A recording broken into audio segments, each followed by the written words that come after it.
So how clean are your hands after you wash them, and what does this mean for the food that you eat? Well, because this is where Atlanta Speaks, a viewer wants some answers. Liza Lucas verifies.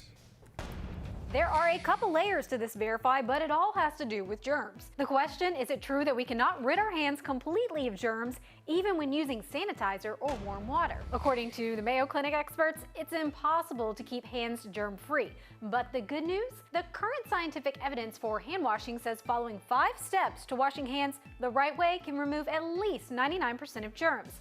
That's according to the Centers for Disease Control and Prevention. So what are the CDC's 5 steps to success? Wet your hands with clean water. The temperature doesn't matter. And apply soap. Lather, don't forget between your fingers and under those nails.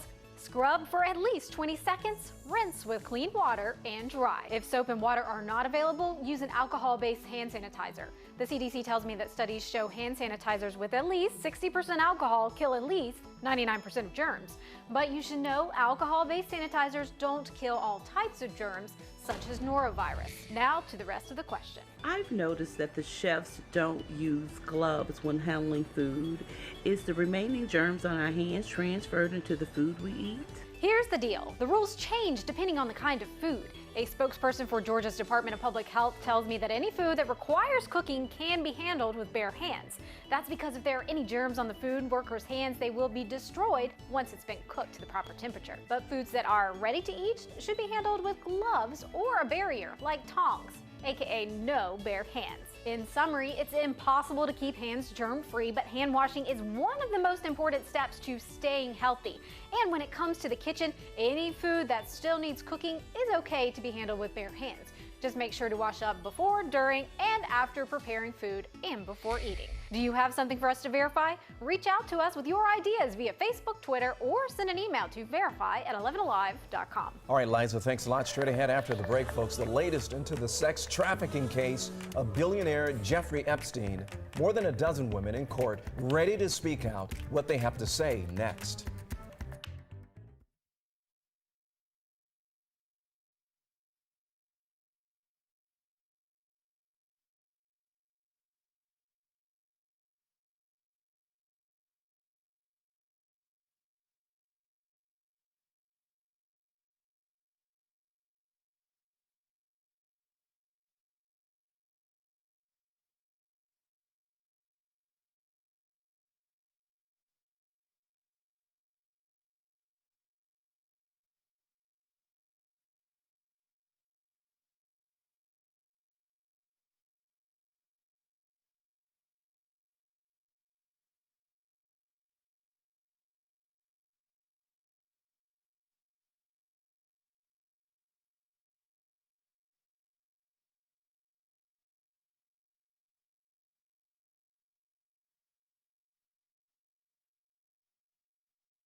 Welcome back, everyone. More than a dozen women, many who say they were abused by Jeffrey Epstein as teenagers, shared their stories today in a New York City courtroom. A federal judge giving them the opportunity to make victims' statements even after the billionaire, accused of running a sex trafficking ring, was found dead inside his federal prison cell. NBC's Jay Gray has more. A little bit of what you said in court. All I'm going to say is today is a day of power and strength. For so many women who have felt so powerless for so long, Judge Richard Berman making the unprecedented decision to open his courtroom to Jeffrey Epstein's accusers after the billionaire took his life inside a federal prison ahead of his sex trafficking trial. Today they spoke truth to power. They spoke truth to what happened to them. Women sharing horrific stories of abuse. Shantae Davies saying, "All I could say was please stop," but that only seemed to excite him more, and he continued to rape. Another saying, "The world shattered. I had been so naive." A third telling the packed courtroom their loss of innocence, joy, and trust is not recoverable. Several of the alleged victims referring to Epstein's suicide, calling him a coward. Some angry. His death has robbed me of that justice. Others relieved that he will not be in a position to hurt any more women or children. And most demanding that the investigation continue, that friends of Epstein, people they call recruiters and accomplices, face charges. Federal prosecutors have said their case did not die with Epstein's passing. Jay Gray, NBC News. Time now for three things to know, starting with the president of Brazil demanding an apology before he accepts help putting out the fires burning in the Amazon. France is offering $20 million to help put out those fires in the world's largest rainforest. The relationship between the two countries has been strained. Brazil's president appears offended by how France's president says he would handle the fire. There are also some back and forth comments about both presidents' wives. Now Bolsonaro is demanding an apology before he accepts the money. France did not say anything about Brazil's conditions for accepting the financial help.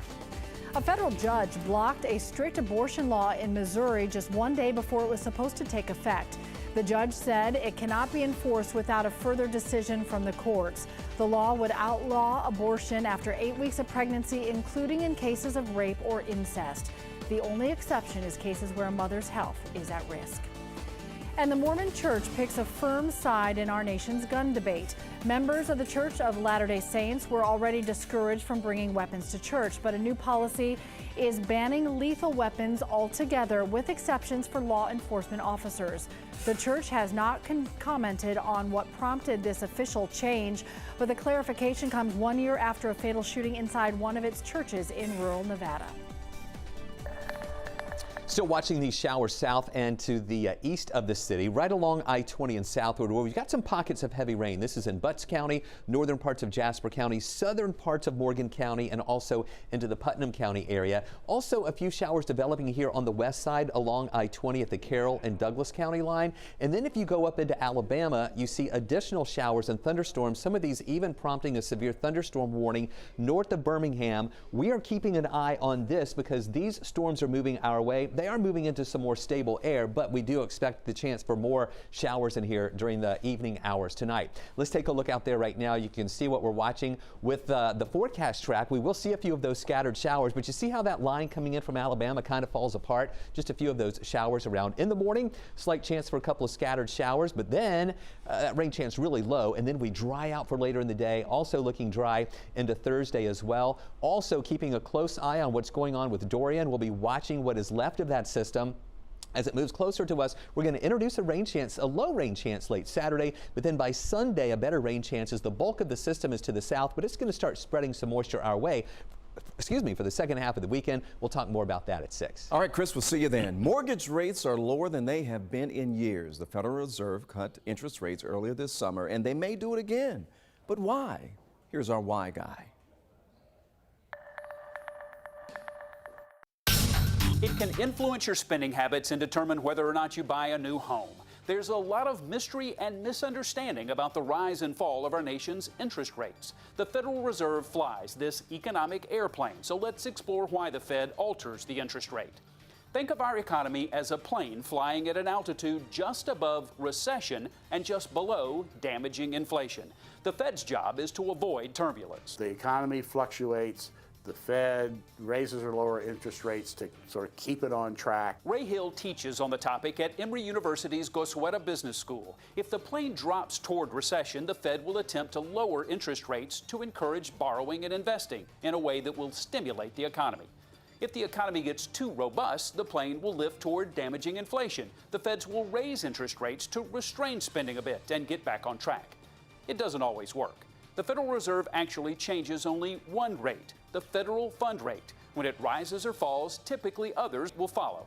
At times, there's a disconnect. Most short-term interest rates, like your interest rate on your credit card debt, will change pretty quickly after that, but lots of other interest rates in the economy may or may not change. The Fed's recent lowering of the rate comes in the midst of a strong economy that doesn't appear to need a boost. Ray Hill believes the Fed sense potential turbulence in the skies ahead. Well, if we do it and it turns out that this trade war with China has a bad effect, we're getting ahead of things. Some have suggested implementing a formula that would dictate when the Fed raises or lowers the interest rate, but that hasn't happened. Thank you, Jerry. Calling for condemnation in Gwinnett County, why a group of residents want the sheriff held accountable.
More than 1,000 Gwinnett County residents have signed a petition calling for county commissioners to condemn the sheriff. The issue here is his invitation to D.A. King to speak at the 287G panel discussion last month. Tonight, Councilman Kirkland Carden will present the petition asking leaders to launch a formal investigation into Sheriff Conway and his relationship with King, who the Southern Poverty Law Center has accused of running a hate group. 11 Alive's Brittany Klein-Peter reports. Looking forward to this evening. It will be contentious. I'm seeing that this has picked up some steam online. I speak today as someone who is shocked and appalled that in 2019 we have a sheriff in Butch Conway who was elected to serve all of Gwinnett and would associate himself and show support for the beliefs, views, and the past and present actions of D.A. King. The petition was motivated by a good faith community discussion on 287G.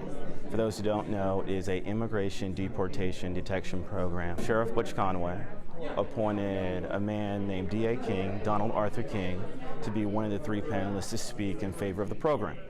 King has a notorious and well-documented history of being xenophobic and speaking in a way that dehumanizes an entire race of people, specifically the Latinx community. Gwinnett County is one of the most diverse counties in the United States.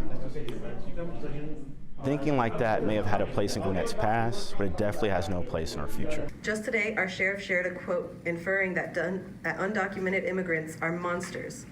This evening, we will present our petition to the Board of Commissioners with the more than 1,000 signatures, and we will give them a draft resolution that they can work around. This does not stop here. The ball is now in the court of our county leadership to step up and show leadership. Sheriff Butch Conway issued a statement saying he considers King a personal friend. He goes on to say he asked King to participate because of his thorough understanding of the G87G program. And you can find the entire statement on 11alive.com/MyLawrencevilleNews.